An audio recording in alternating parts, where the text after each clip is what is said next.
I spent 11 years paying off her med school debt, skipping meals, selling my car, walking 6 miles to work in snow.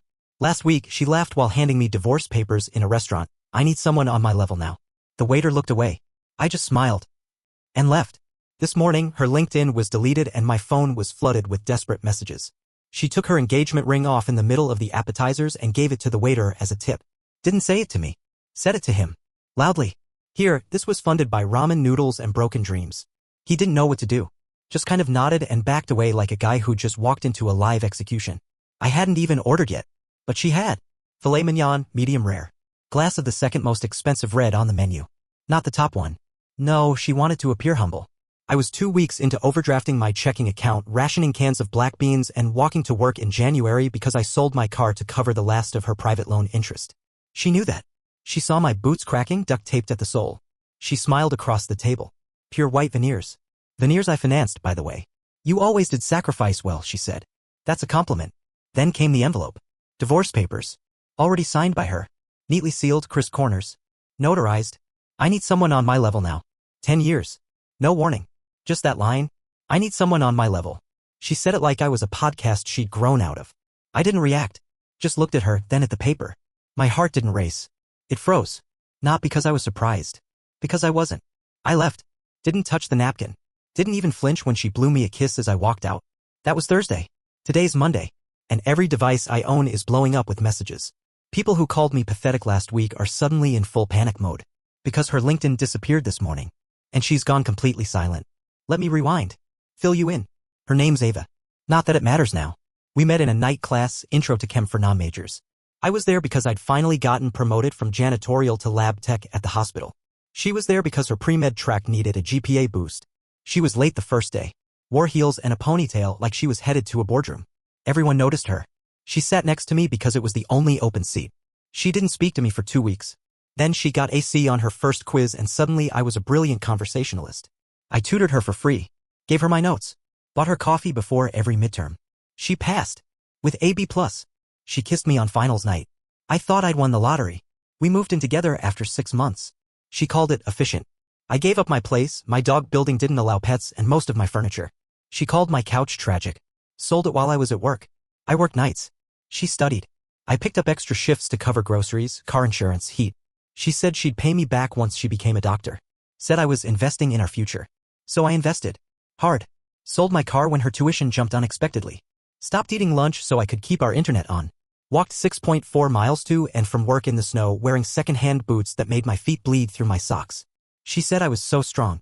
When she matched at a major hospital, I cried. She didn't. She told me not to make it about me.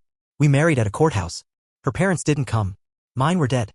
She wore a white blazer and didn't take my name. Said Dr. Ava Harper sounded more professional. I made a joke about being Mr. Harper. She didn't laugh. The debt was mostly hers. Private med school loans. I took on 2 jobs to consolidate it. Put her name under my credit. Bought her a new laptop when hers crashed.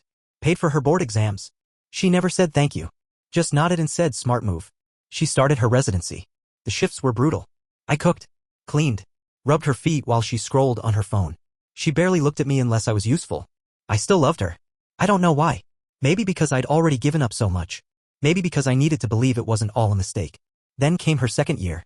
New scrub set. New perfume. She started getting invited to more hospital functions.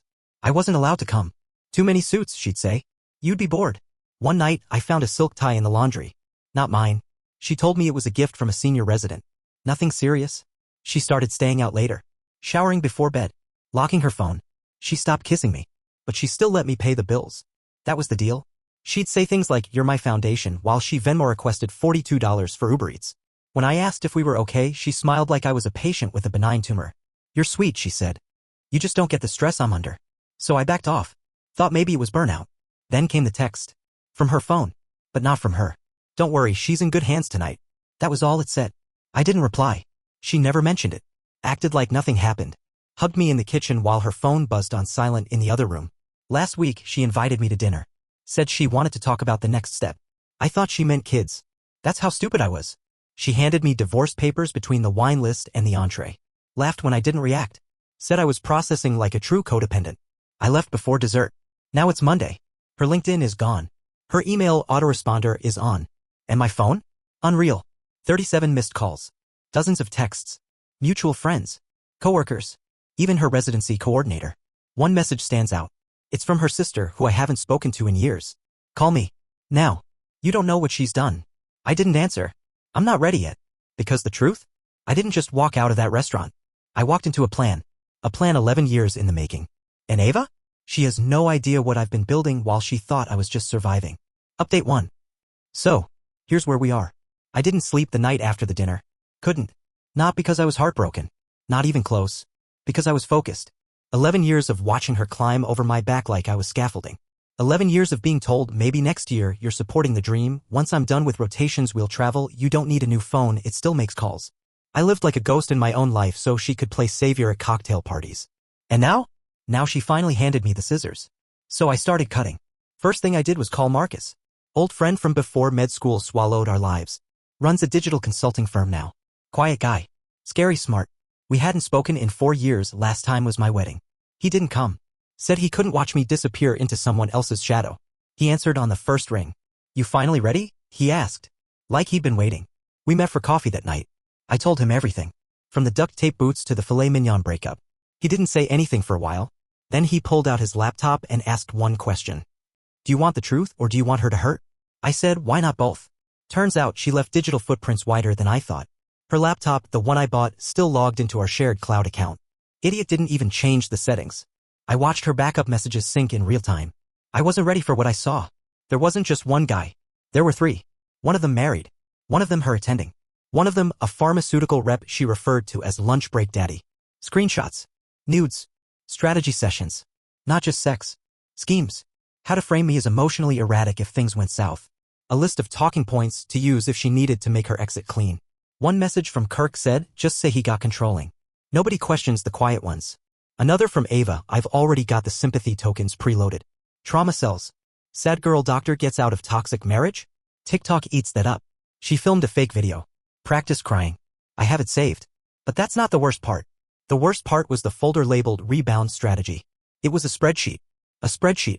She categorized potential post-divorce partners by income bracket, political lean, physical health, and cultural clout. Under my name? It said, too much sunk cost, not enough ROI. I stared at that line for 10 full minutes. Then I logged into our joint bank account. Zeroed it. Everything I'd earned, saved, invested, pulled it out. Legally, my name was still primary. She hadn't thought far enough ahead. Then I contacted my cousin Laura. Lawyer. Pitbull. Owes me from when I covered her rent for 3 months in 2017. She remembered. This is going to be fun, she said. By the next morning, Ava's LinkedIn was gone. Not because she deleted it. Because Laura hit the hospital's HR with an anonymous ethics complaint. Attached were excerpts from her messages. Not even the worst ones. Just enough to start an inquiry. Ava's silence wasn't embarrassment. It was panic. This morning I got a call from her mother. Let me be clear, we've spoken maybe 6 times in 11 years. She once told me she hoped her daughter would marry up. She said this with me in the room. Yeah? She's sobbing.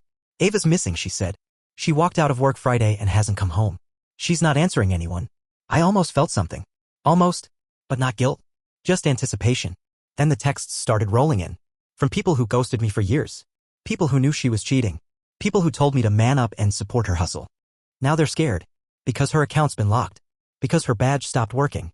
Because someone leaked screenshots to the internal review board. They don't know it was me. Yet. But they're starting to guess. One message stood out. From an anonymous number. You don't understand what you've started. No signature. No threats. Just that. I showed it to Marcus. He shrugged. Sounds like fear. This is where things shift. This isn't about revenge anymore. It's about exposure. And Ava? She spent 11 years building her castle on my back. She never asked what I was building while she wasn't looking. She's about to find out. Update 2. She showed up at my apartment building 3 days ago. Hair soaked. No coat. Just a sweater, no bra, red-eyed and barefoot like she'd sprinted straight out of a fire. It was 2:41 a.m. I didn't buzz her in. She stood out there for 20 minutes, screaming my name like it would reverse time. Someone from the 3rd floor threw a bottle at her to shut up. I watched from the stairwell. Didn't blink. Eventually she slumped against the intercom and started sobbing. Real sobs this time. No camera. No audience. Just a woman who'd finally lost the script. She was gone before sunrise. Let me back up. After the spreadsheet, I knew Ava was cold.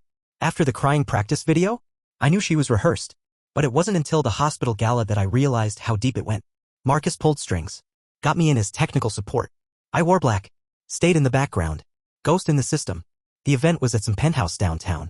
Crystal chandeliers, seafood towers, speeches about healing humanity delivered over $200 bottles of Pinot. Ava arrived solo, dressed tight enough to rewrite the dress code. Perfect makeup. Air of composure so manicured it was almost sterile. She was running for something chief resident, maybe? Trying to pivot before HR could bury her under the inquiry. Midway through the night, the screens dimmed. Presentation started. PowerPoint about new clinical trial results. Except, not exactly. The first slide popped up. Not a graph. A screenshot. Ava's spreadsheet. Rebound strategy. With the title bolded.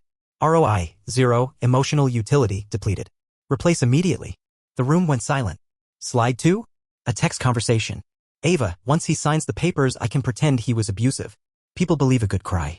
Slide 3, a selfie. Ava in scrubs, fake tear track on her cheek. Captioned practice round. Someone gasped. Someone else laughed. By slide 5, the screen cut to black. I didn't need to see her face. I heard the tray crash. Glass shatter. Her heels click running across the marble floor like gunfire. She didn't even finish the gala. Just vanished. I didn't post the slides. I didn't have to. Marcus did. Under a burner. Tagged no one, named no one, but the crowd knew. They'd seen the messages. Heard the whispers. It spread before the dessert plates landed. She deleted her social media within 6 hours. HR placed her on suspension pending review. The married attending she'd been screwing? Filed a harassment claim the next morning. Trying to get ahead of the wave.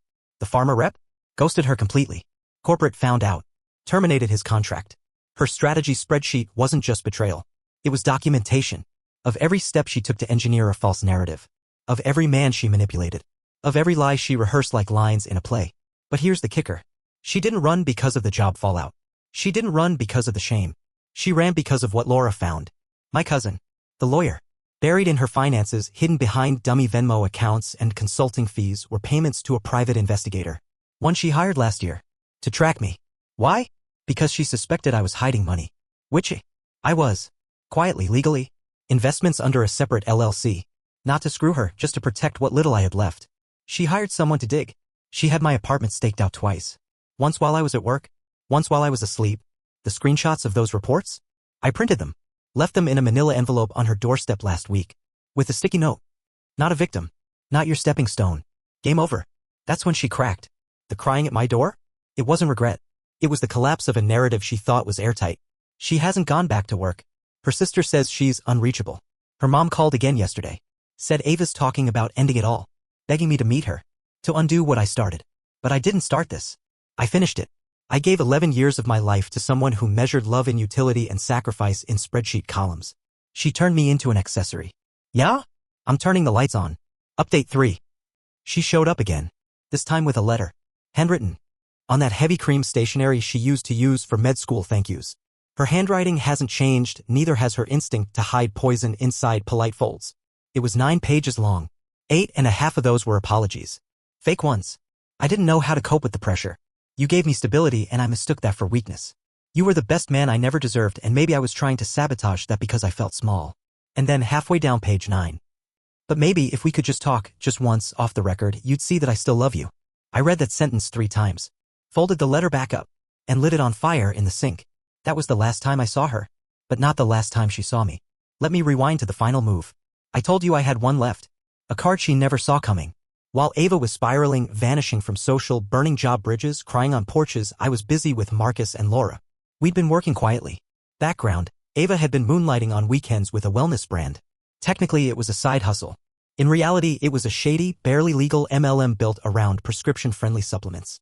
She promoted them under her Dr. Ava Harper account. Marketed to women with anxiety. Pitched her white coat like a sales badge. She wasn't supposed to. Her hospital had strict policies on commercial endorsements. But she did it anyway. For years. Laura traced it.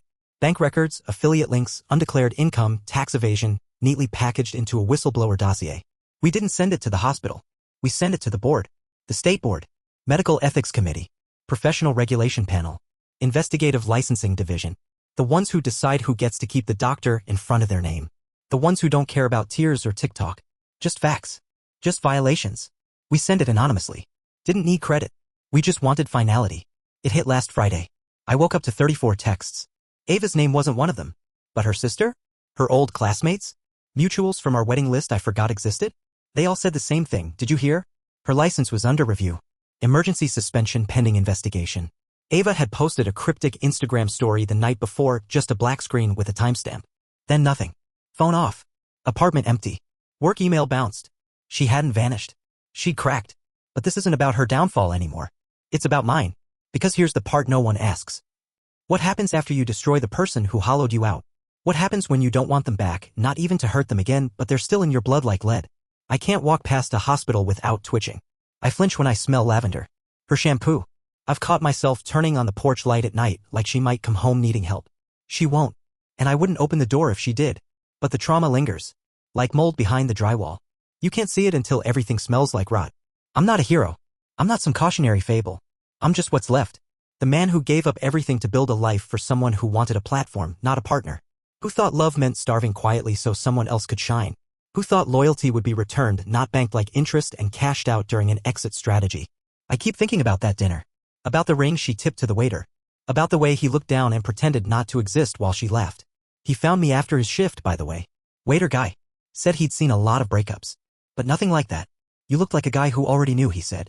I did. I knew the second she chose that restaurant. The second she booked the table in her name. She wanted a story. She got one. But she didn't write the ending. I did. And now here's the final note. 2 nights ago, I got an email from a Gmail account I didn't recognize. No name. No subject line. Just 2 lines of text. I think about the man you were every day. I hope he's still in there somewhere. I didn't reply. I archived it. But the man she's talking about? He's gone. He died somewhere between the ramen dinners and the frostbite walks to work and the spreadsheet labeled too much sunk cost. What's left isn't broken. It's surgical. It's clean. It doesn't need revenge anymore. It just needs silence. So that's where this ends. No cliffhanger. No sequel. Just one last truth. Sometimes the best revenge isn't rebuilding. It's erasing. And Ava? She doesn't exist to me anymore. Not even as a memory. Just data I deleted. Burned. And replaced with space. Space for nothing. And no one. End.